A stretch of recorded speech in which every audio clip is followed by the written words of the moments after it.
and keep my eyes above the waves.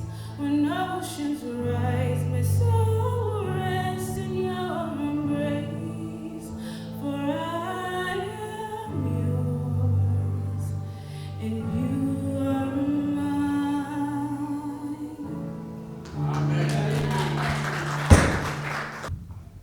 Moni mpingo. Amen. Mwina pali ena amene sakudziwa chichewa atu muno. Ine ndiyankhula chichewa chakwathu kwa ndamva kuti this is Malawi Church. Pali ena amene sakudziwa. Nyamata akumva chichewa uyoyo. Mukhale naye pafupi muzikhala ngati mukummasulira edi. Fukwa tsiku lina mwana wina anandidandaulira, "Mami, I just heard your voice, but I didn't hear what you were preaching about." Inese, pepa mwana wanga, ndine nchewa ine. Chichewa mu Chingerezi mulibe umo. Ai, ndathokoza kwambiri atumiki a Mulungu. Chifukwa lero linonso mene ndafika kuno uchechi chakwathu. Mwandipasanso utumiki. Ndine ndani? Ambuye alemekezeke. Ndimawerenga vesi ina ndiye kenaka inasakhala ngati yandithawa. Siku lina Yesu anakumana ndi odwala khate. Ali pakati pa anthu Yesu akulalikira. Ndiye odwala khate anabwera. Akuti anabwera wopanda mantha, ndikubwera kudzagwada pamaso pa Yesu ali, "Ambuye ngati mukufuna mundikonze ine." Ndi Ambuye akuti, ndikufuna konzedwa." Nthawi yomweyo khate linachoka. Ndiye ananyamuka. Ndiye akuti anamuwuza kuti, "Usakauze munthu. Pita kwa wansembe akakuyeze monga mwalamulo la Mose. Akakakuyeza uzipita kwanu, akakakuvomereza kuti wachira uzipita kwanu. Koma usakauze ndani? Usakauze munthu uyu." Anakhala chete. Ndambiri Yesu amene amataka achiritsa amauza kuti usakanene iyayi. Tangopita kachete uzipita kunyumba kwako kuti wachira. Zimatheka? Sizingatheke iyayi. Ayi. Mwinanso mukudziwa amene ndangoyima malo ano mungoti, "Mayi kadi akale chimene akufuna apa njofuna kuti athokoze zimene Mulungu watani wachitira." Simukulakwitsayi. Zimene ndalalikire lero zokhudzana konena kuti zokhudzana ndine moyo wanga. Za banja langa. Zimene Mulungu watichitira m'banja mwathu zambiri ndakumana nazo tu ine. Zikulu zokha. Koma mosemo kumangoona dzanja la Yehova likupulumutsa. Limene ananena kunena kuti dzanja langa silalifupi konse kuti silingathe kukufikirani ndi kukupulumutsani. Ndaliona ine dzanja la Yehova. Sininena zambiri mukudziwa kuti ndaliona dzanja la Yehova. Naima tsiku lina muno kuyamika Yehova, kuthokoza Yehova, koma kuthokoza kwanga sikukukwanirabe. Ndithokoza bwanji ine Mulungu wanga pakuona zonse zabwino zimene wandichitira. Sindikudziwa ndithokoza bwanji. Mulungu wandichitira zazikulu. Lero mwana wanga ndi amene waima wakhala apayi. Munamuyimika imirira. Ali bwino ndithu. Dr. Amchira unena kuti pita ukayambe ntchito. Kaya ufuna kupita ku gym, pita uzikasewera gym. Wachira kotheratu. Inu. Sindikutama mkono wa dokotala ayi. Sindikutama chipatala ayi. Koma ndikutama Yesu Kristu mwana wa Mulungu wa moyo, mkango wa Yuda. Ndio mene ine ndikutama. Ndio amene wachirisa mwana wa. Dzina la Yehova lilemekezeke. Panawerengedwa vesi limene ndizingodutsamo, koma kwambiri ndiyima pa ngati mufuna kutsegula mabaibo anu ndithu pamene titawerenge kwambiri ndi Marko chapter 5. Mukangotsegula Marko chapter 5 ndi pamene titaime kwambiri. Koma pa Yohane 10 verse 10 pamandisangalatsa nthawi zonse, chifukwa anali mawu a Yesu womutchalenja Satana mdierekezi. Akunena kuti Satanayo, mdaniyo, anadza iyeyo kufuna kupha ndi kuwononga. Satana anadza pa dziko lapansi kufuna kupha ndi kuwononga, koma Yesu akulengeza, ndadza ine kuti akhale nawo moyo. Moyo si wa hafu iyayi, koma moyo wodzaza. Timuyamike Yesu Khristu, mwamva? Anabwera iye kumutchalenja Satana kuti ngakhale unabweretsa imfa pa dziko lapansi, kaya unabweretsa zichani, mavuto ndi zina zotero, koma ndadza ine ku dziko lapansi kuti awawa akhale ndi moyo. Dzina la Yehova lilemekezeke kwambiri. Abale anga, tinali anthu opanda chiyembekezo chilichonse, koma kudza kwa Yesu Khristu ndi kumutchalenja Satana ndi kumgonjetsa, tinalandira moyo ndipo tiutchedwa ana ake a Mulungu. Dzina la Yehova lilemekezeke. Ndiye pa Marko chapter 5 kuyambira verse 21, magrasi anga atikutha mphamvu achita expire, so ndipo ndikakafika ndikapeze ena. Kuyambira verse 21 pali nkhani zimene zimandipatsa chidwi kwambiri. Pali chikhulupiriro chosuntha mapiri. Mukumbukira Yesu siku lina ananena kuti mukakhulupirira inu muzakhala mukupemphera ndi kusuntha mapiri. Kuliuza phiri kuti nyamuka ukaziponye mchani mnyanja. Mukumbukira? Yesu anatero. Ndi apa pambali pa anthu ambiri amene anali zikhulupiriro, kandi mzimayi uja wakusulufunike, kani ndani, kaya wina ujaso, kaya nkati ndani, ana Yesu anali chikhulupiriro kake uja ananena kuti iye musabere ku chindwi cha nyumba yanga, koma inu Ambuye mungonena mawu okha. Zinali zikhulupiriro zosuntha mapiri zimene zijazi. Koma apaso ndikumuona uyu Yairo, Jairus. Ndiwerenge kuyambira pa verse 21, Mark chapter 5 verse 21. Ndiziwerenga Bible ya mwana wanga, zukuru wanga imene ndangoitora chifukwa choti ili ndi mawu akulu.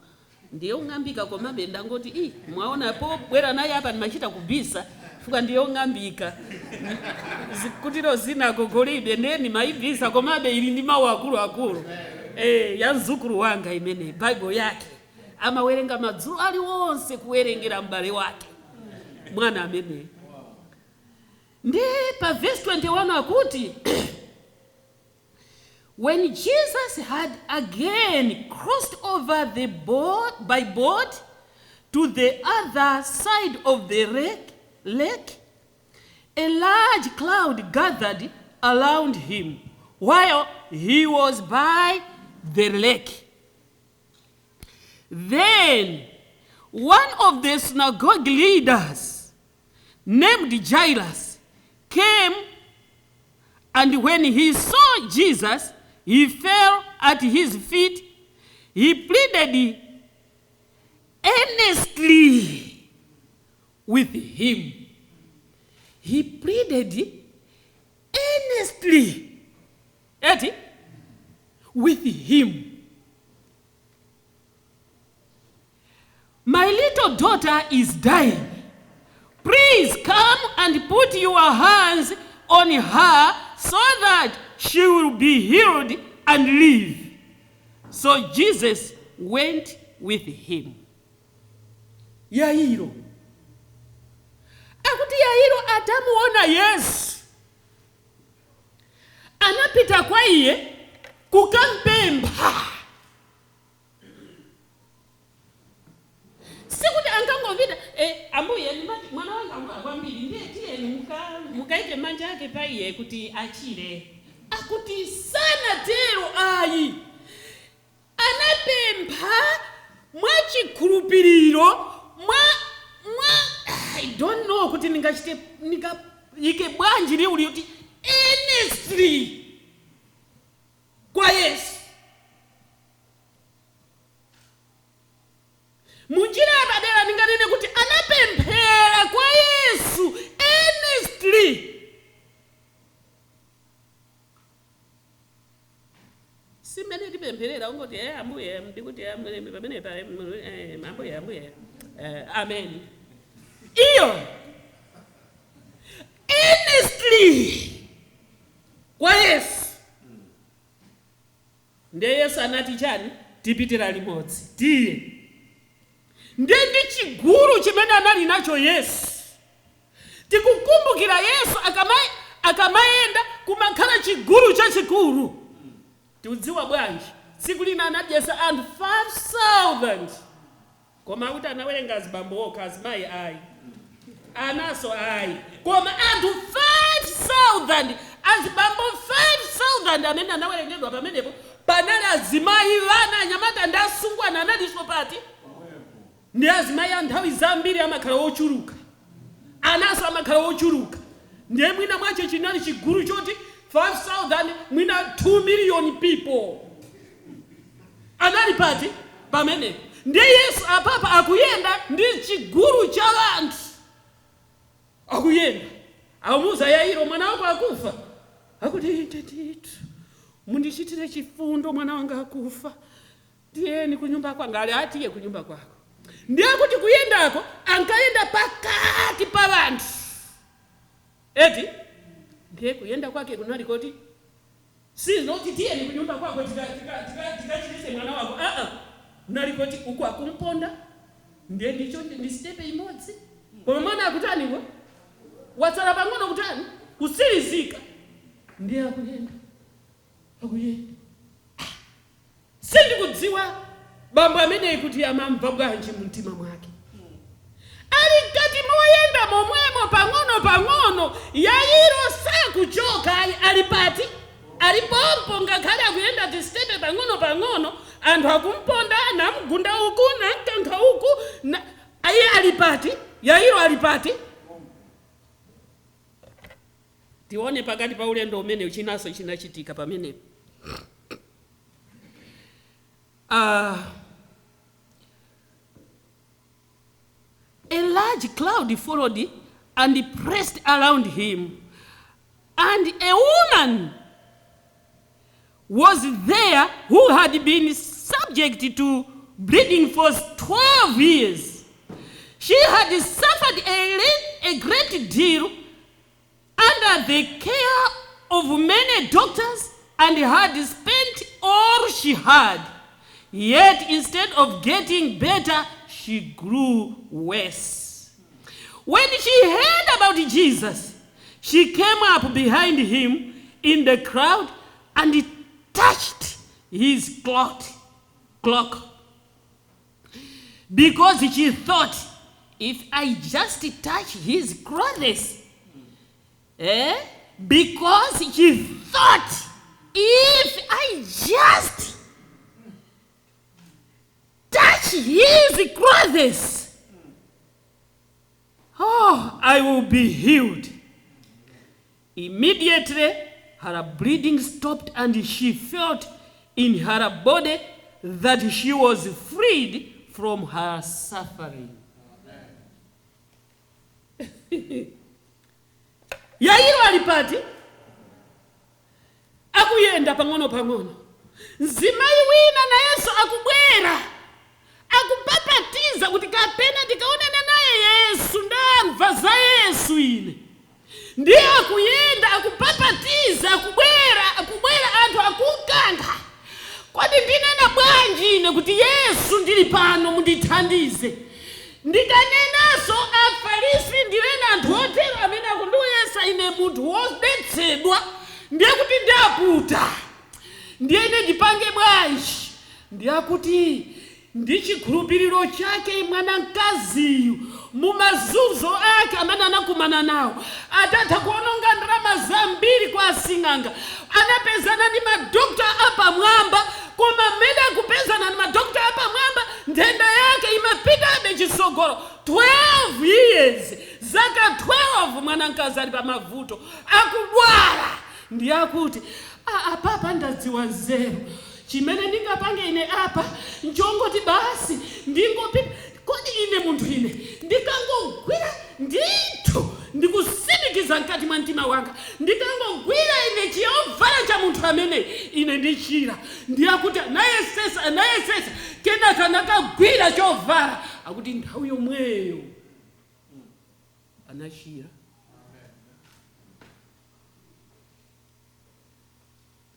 Kumaona kuti ndachira thupi mphamvu zabweradi iti munthu ine tili bwino.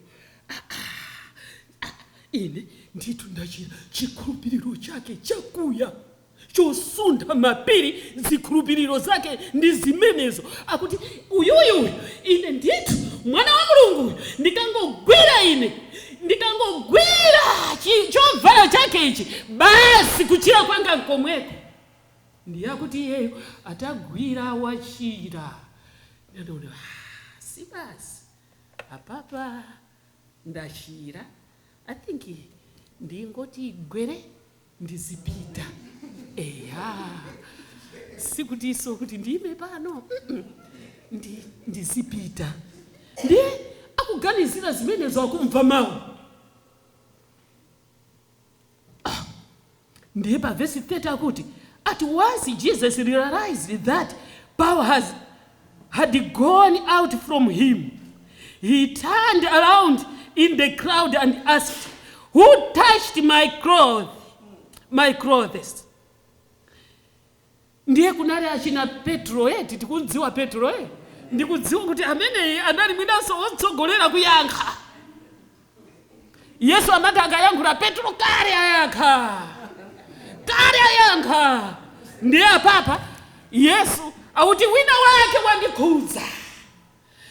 Kuzungulira wina wake wandikhudza inu.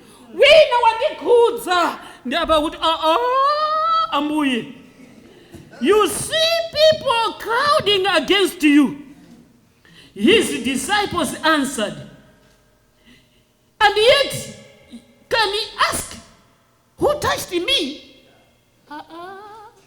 Zinalingati kodi Ambuye Yesu akuti chani hapa? Anthu akuwapondaponda ndipo ali pakati pa anthu akuchita kuyenda mozi papatiza. Ndiye kuti wina wandikhudza. Ukhudzani bwanji? Akuti inu wina wandikhudza pano. Ndakhudzidwa zovala zanga wina wakhudza. Inu zovala tonse ndikuzikhudza zovala. Palibe amene sakuku aliyense wayandikana ndi inu akhudza zovala zanu. Akuti wina wandikhudza. Ndiye akuti mayiyo. Then the woman, verse 33, then the woman, knowing what had happened to her, came and fell at his feet, and trembling with fear, told him the whole truth. He said to her, "Daughter, your faith has healed you. Amen. Go in peace. Be freed from your suffering." Akumfusa mayi akuti anamba kunjenjemera. Kodi zindithera bwanji? Kodi amene wakuti chani? Ndiye kuti anakagwada mwamantha pamaso pa Yesu. Amvekere ndine. Nayamba kufotokoza vuto lake limene anali nalo. Mene iye anathera ndalama zake kupita kwa asing'anga. Mene iye wakhalira mavuto awa wopanda chiyembekezo thupi lake. Ndikudziwa kuti chiyembekezo chinachoka. Kudali kuti ineyo nthawi iliyonse nditayika ndithu. ndimwalira ndithu. Koma pamene wachira akuwafotokozera Ambuye vuto lake, ndichoonadi chimene chachitika ndiye. Indedi zoona Ambuye, nditazunzika ine, ndinaona kuti kuti ndikufikireni sizitheka, koma ndingogwira chovala chanu. Ndipo zoona ine ndachiritsidwa, ndachira ndine amene ndinakukhudzani. Yesu akuti, iwe mama, iwe mwana wanga, iwe chikhulupiriro chako chakuchiritsa, pita ndi mtendere. Pamene akunena zimenezi, sindikudziwa inu mtima mwa Jairus mumaganiza chani.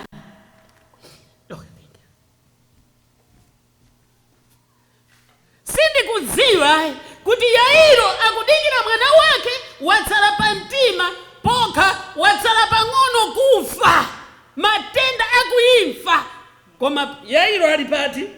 Ali pompo. Awa akubwera, mwandikhudza, amayi wakubwera kufotokoza, mwina mwake amaona kuti iyi amayi msambeso kufotokoza history yanu. Ine mwana wanga akufa uku, bwanji msogodi. Mukuchedweza mphunzitsi, mwana wanga watsala pang'ono ine. Ndiyakuyembekezera zimenezo, tamverani. Imakathawi tu.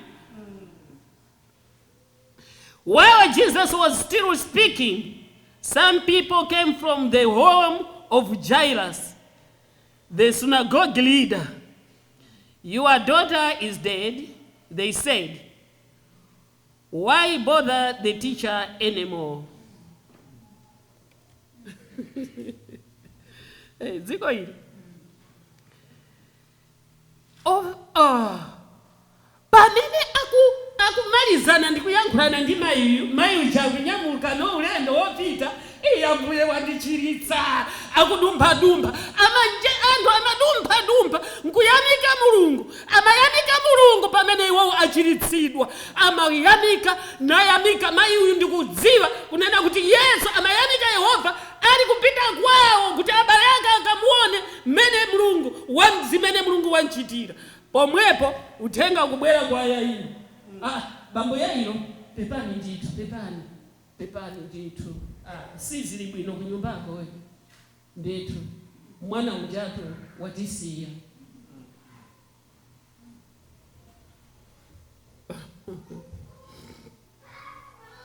Mwana watisiya kunyumba. Yairo analandira uthenga umenewo. Mwana wako amene unabwerera kwa Yesu kuti akakuthandize, mwana unjato wamwalira. Sindikudziwa kuti Yairo anamva bwanji. Mwina anayang'ana Yesu,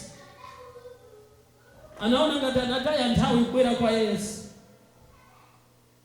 Mthenga anayang'ana kuti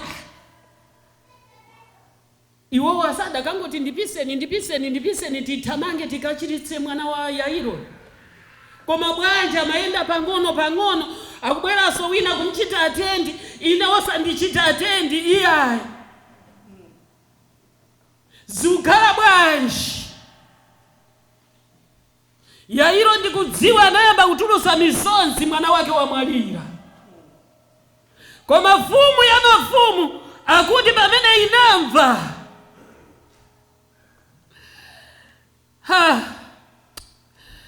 Verse 36. Overhearing what they said, Jesus told him, don't be afraid, just believe.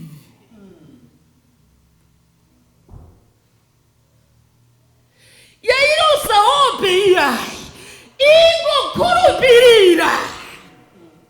Mwana wamwalira. Kuli maliro ndithu.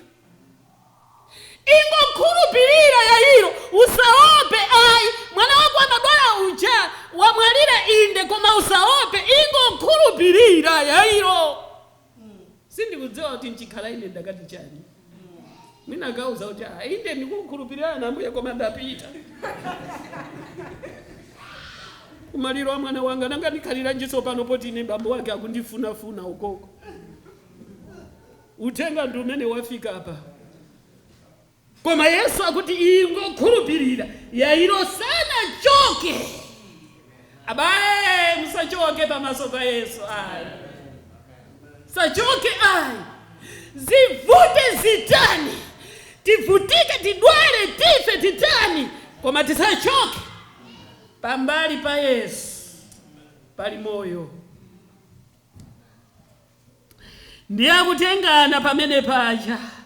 Just believe. Jairus tangokhala sana muzeso kuti just believe mwana wako ndi ukanzutsa tsopano. Ayi anangoti just believe. Mawu amene mwina mwake ine adakandichosa inde ndikukhulupirira chabwino, koma zimene mwandichita simunandichite zabwino.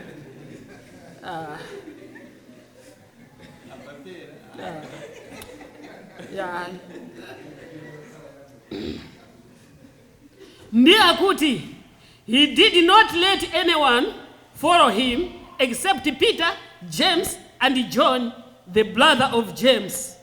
When they came to the home of the synagogue leader, Jesus saw a commotion with the people crying and wailing loudly. He went in and said to them, Why all this commotion and wailing? The child is not dead, but asleep. But they laughed at him. Anyamuka ndi bambo wa mwana. Ndiye akuti sanatenge anthu onse pokalowa amenemo nyumbamo. Anangotenga anthu pang'ono. Anatenga Peter, James, John ndi brother wake. Ndiye akulowa amene mucha. Akwapeza anthu akulira. Mwana wa 12 years waluzika nyumbamo. Anthu ali ndi chisoni.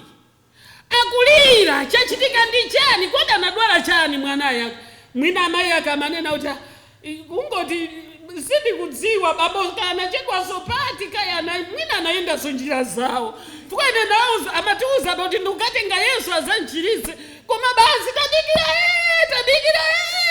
osabwera iyi. Ndi mwana wamwalira muno. Inu ndizo anthu akulira mosweka mtima. Akulira mosweka mtima. Ndiye Yesu akulowa amene mujawu. Muione sovana. Audi khala chete aliyese chete. Mwina wena maganzo da mwina ufuna upemphera. Chete kale chete. Ndiye wena ndiye mawu akubwera. Akuti mukulira chani mwana sanafe iyayi. Mwana ali moyo wangogona. Ndiye wena kutana yamba kuseka. Muntu wake uli bwino. Kuseka kwambiri kuseka. Inu akuti chana akuti ati mwana wangogona inu muntu uja Yesu ochedwa Yesu uja walowa umwe akuti ati mwana wangogona yetu. Kuseka ndiye akulowa Yesu.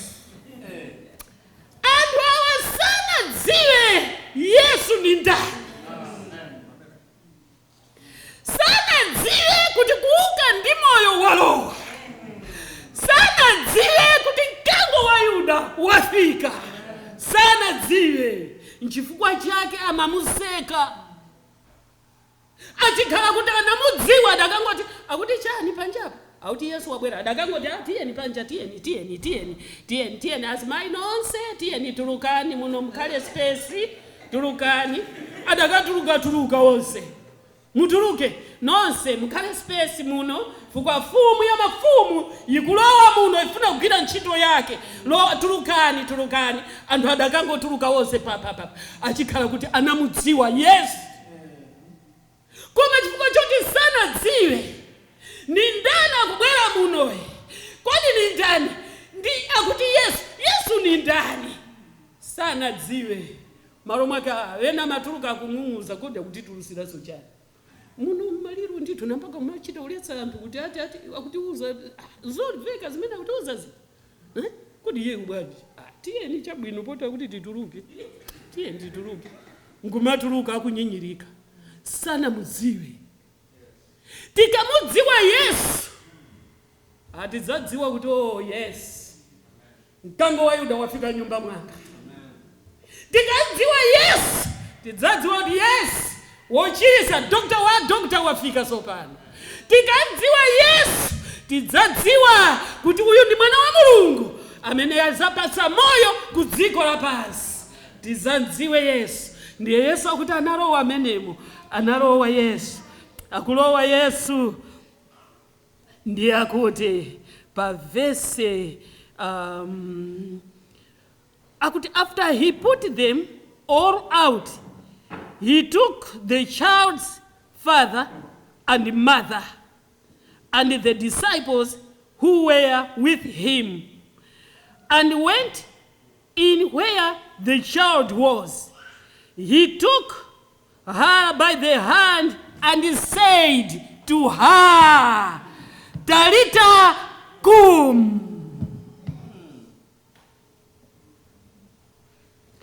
Talita kum. Which means, little girl, I say to you, get up.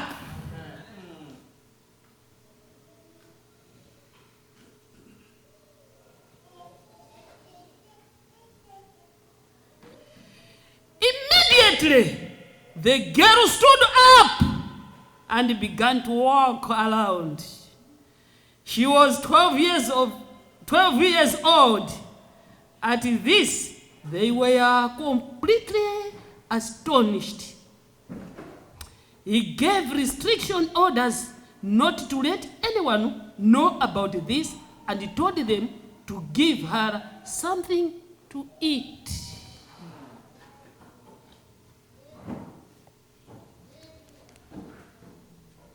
Anthu atuluka onse nyumba.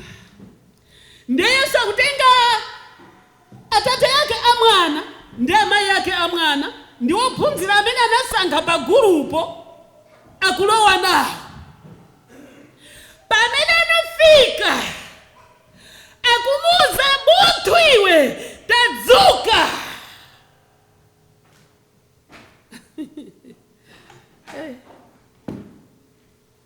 Nene bwanji kodi. Munthu tadzuka. Akuti nthawi yomweyo kamwana kananyamuka kudzuka pa bedi la imfa kuyamba kuyenda. Kamwana kanayamba kuyenda katsikana. Kamunthu kanayamba kuyenda. Chifukwa tate yake akatenga mwini moyo kuti apereke moyo kwa mwanaye. Kuchipata tate wake kuyima pambali pa Yesu Kristu, moyo wa mwana upanalibe, unali ulendo wa kumanda.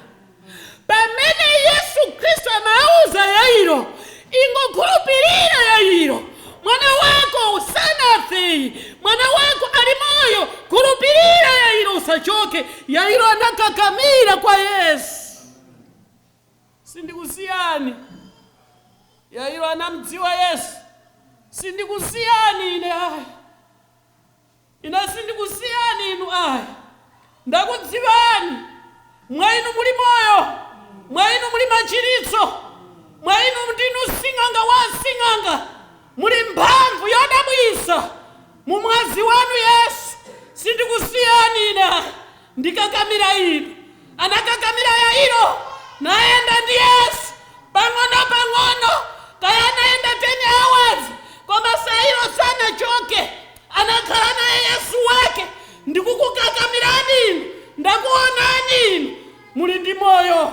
Sindikusiyani mwana wanga ngakhale wafa. Koma inu muli ndi moyo.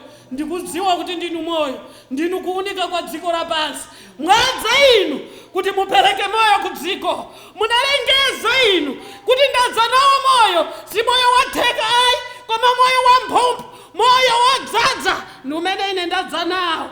Ndinakumvani inu, ine sindikusiyani kufikira mwana wanga atakhala ndi moyo. Yairo anakakamira, nakafika kunyumba kwake. Chimene Yairo anapempha, Yairo anachilandira. Abale anga mishana, ndikufuna ndikuwuzeni tsiku lino lero, chimene inu mungapemphe kwa Yehova, Mulungu adzakupatsani. Tizunzikira chani kodi? Tikuzunzikiranji kodi? Yesu wathu amene tambwerera malo ano, Yesu wathu amene timamsatira tsiku lonse, timampembedza, ameneyo tisachoke pambali pake yayi. Zisatizunze zovuta zambiri ayi, zisatizunze zindenda zozunza ku dziko lapansi ayi. Tiyeni timpemphe Yesu. Siku lina ndili ku Malawi, pali ma incident awiri amene anandidabwitsa kwambiri. Nthawi ina abusa ena kwathu ku Blantyre amadwala.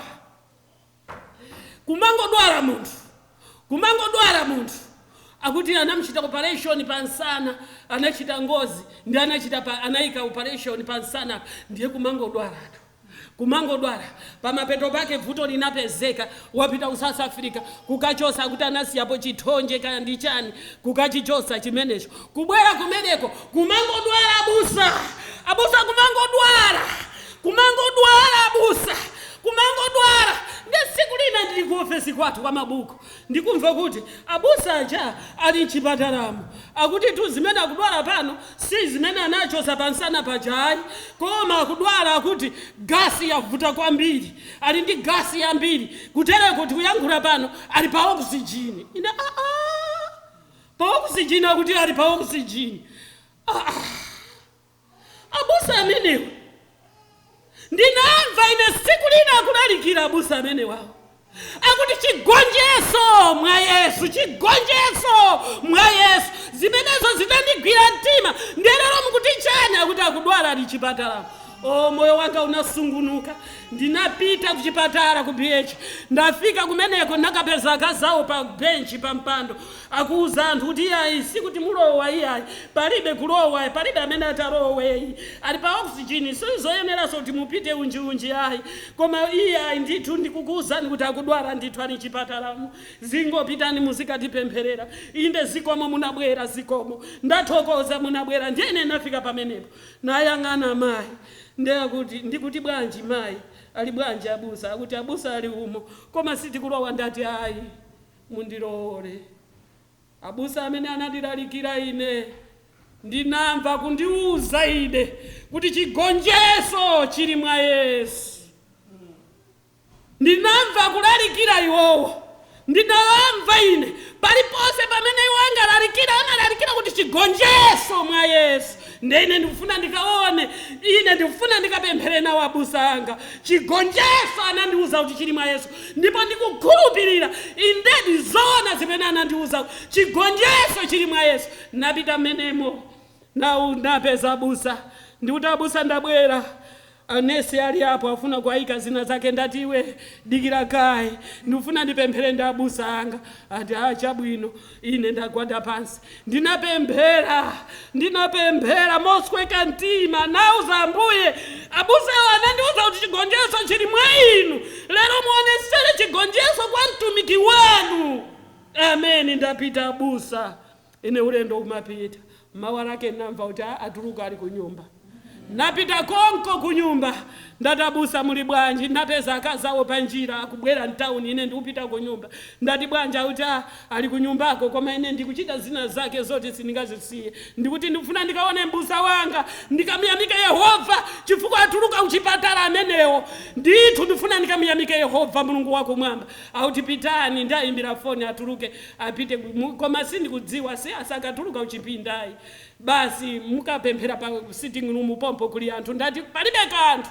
ndipita ndakafika kumeneko ndikungogogoda ndikupeza abusa akutuluka kuchipinda akubwera akuti mayi kadya kale ndatuluka kuchipatala upemphere ndatuluka kuchipatala ndati amene abusa ndifuna ndikuwuzeni munandiwuza inu kuti chigonjetso chili mwa Yesu ndipo mumanena ndi mphamvu imene ija inapyoza mkati mwa mtima wanga ndipo munandipasa chikhulupiriro chonena kuti chigonjetso chili mwa Yesu. Ndiye tinapemphera pamene paja tapemphera ine ulendo kunyumba kumva padangotha wanuika kuti abusa aja abwereranso kuchipatala nauza ndati abusawo mwauze Yesu agonjetsa kale nthenda zawo achira amenewo mwauze choncho ngakhale ndisanafike kuchipatalako koma chinthu chimodzi chimene ndidziwa abusa ngawo achira ali bwino anachira siku lomwe lija Ambuye anayankha. Kenaka ndagona usiku ndikulota chinjoka chikubwera chachikulu ndiye ine ndikuti chinjoka ndiye abusa anga ali apa ndiye chinjoka chinasadutsa icho chinjoka ndiye ndikuti abusa menyani chinjokacho muchimenye chinjokacho abusa menyani chinjoka ndiye abusa anali ndi tsache longogula kumene losesera panja lija ndiye amachimenya ndiye kumachimenya ndisachero ndiye ndikuti ayi tengani chimwara ndiye ndanyamula chimwara abusa nkuphwanya mutu chinjoka chinafera pompo nadziwa amene nadzuka nadzota abusa achachira. Ndikufuna ndikuwuzeni panopa kaya ndi 5 years 10 years zadutsa abusa anachira ali kunyumba kwawo ndalandira pension yawo ali kunyumba kwawo. Yesu wathu amene tinsatira abale anga tisamusiye ayi alibe nthenda yonena kuti iyi ndi imene ndingathe iyi ndi imene ndingachiritse ayi nthenda ingakule maka kandi makhansa tiyentipemphere Yesu amachiritsa khansa kandi nthenda zanji mabipi wosausawa tiyentipemphere Yesu ndiye sing'anga wa sing'anga onse. Palibe sing'anga pa dziko lino lapansi koposaposa Mbuye wathu Yesu Khristu. Iye asatichiritsa chifukwa anadza Yesu akuti ndadza tipereke moyo ku dziko lapansi si moyo wa hafu ayi koma moyo wa mphumu. Yesu anadza ku dziko lapansi kuti ife maso athu atseguke aone Yesu mwana wa Mulungu wa moyo anadza chifukwa cha zimenezo. Yesu anadza kuti olumala akayendeso. Yesu anadza chifukwa cha anthu olumala amene anamangidwa ndi Satana mdierekezi. Yesu anadza kumasula singa zoti manga. Yesu anadza kuti ife tikhale mfulu pa dziko lino lapansi. Yesu anadza chifukwa cha zimenezo. Tisataye nthawi kupita uku ndi uku. Yesu Khristu alipo Mbuye wathu amene azatithandiza ife ngakhale mavuto a mtundu wanji kaya ndi chani mention it. Jesus is able. Jesus is able